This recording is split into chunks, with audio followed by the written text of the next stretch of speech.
नमस्कार। मैं डॉक्टर शंकर ठाकुर।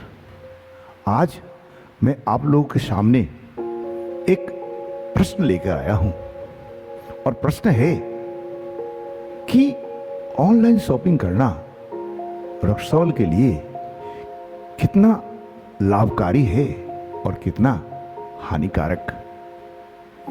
मेरे माने तो ऑनलाइन शॉपिंग करना दो धारी तलवार है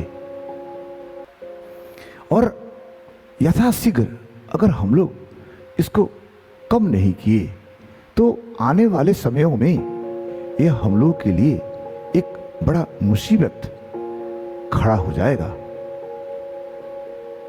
क्योंकि रक्सौल का कुल आबादी का 65% लोग व्यावसायिक हैं। इनका आमदनी का एक ही स्रोत है, वह बिजनेस।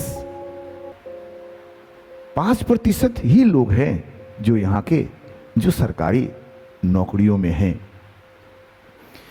बाकी के 30% लोग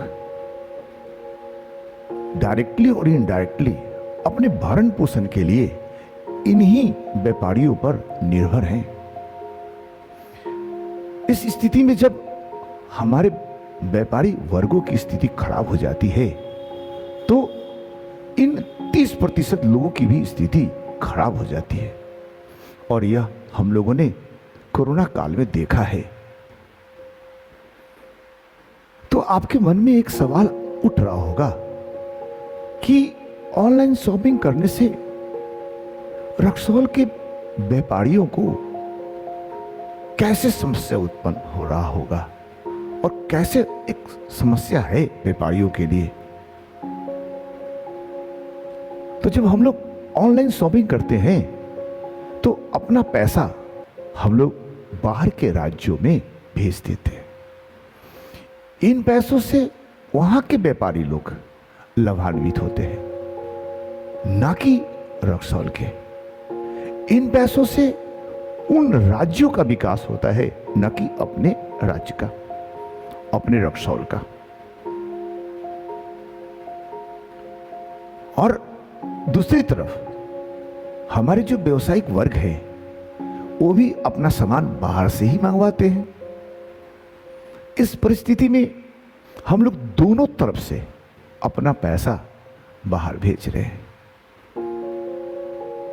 इससे आय का स्रोत दिन प्रतिदिन कम होता जा रहा है, और ऐसी ही स्थिति बना रहा तो एक दिन आर्थिक संकट हो जाएगी रक्सौल के लिए, और इस परिस्थिति में हम अपने रक्सौल का संपूर्ण विकास नहीं कर पाएंगे,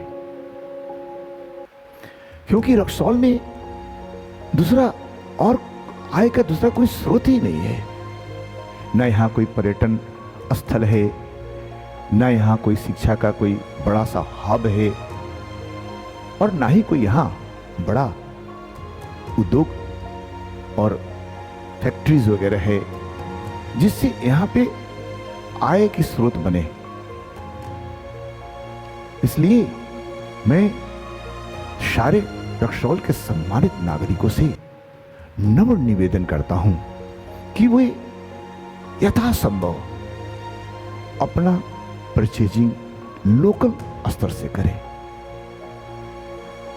अगर ऐसा करेंगे तो रक्सौल की आर्थिक स्थिति सुधरेगा, और जब आर्थिक स्थिति सुधरेगा तो हमारी भी तो स्थिति ठीक रहेगी।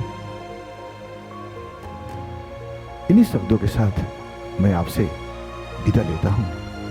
धन्यवाद।